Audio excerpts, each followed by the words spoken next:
Hello दोस्तों, अस्सलाम वालेकुम। Welcome to Urdu media.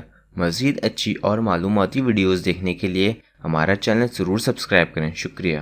सबसे तवील उम्र शख्स मरते मरते ऐसे 265 राजों पे से पर्दा उठा गया कि जानकर आप हैरान रह जाएंगे।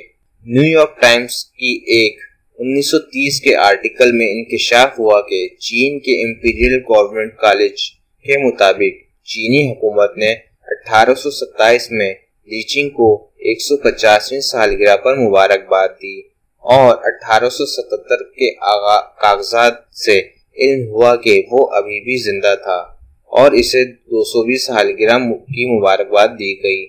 इसके बारे में बताया गया कि इसने 10 साल की उम्र में हर्बल अद्वियात के मुतालिक इल्म हासिल करना शुरू किया और हर्बल बूटियों की तलाश में इसने चीन के दूर दराज इलाके जैसे कांसू, तिब्बत, अनम, सयाम और मांचूरिया तक का सफर किया।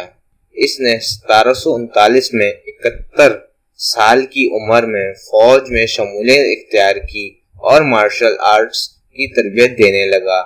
इसके गांव में मशहूर रिवायत के मुताबिक इसे कदीम दौर में लिखना पढ़ना भी आता था और इसने 23 शादी की थी जिससे इसके 200 से ज्यादा बच्चे थे।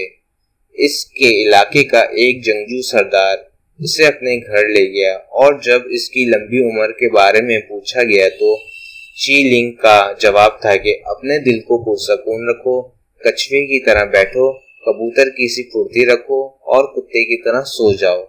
इसका ये भी कहना था कि अपने दिमाग को पुरसकून रखो क्योंकि इसकी वजह से तुम्हें परेशानी लाहक नहीं होंगी और लंबी उम्र मिलेगी। हमारी वीडियो देखने का शुक्रिया। हमारा चैनल सब्सक्राइब करना ना भूलें। अल्लाह हाफिज़।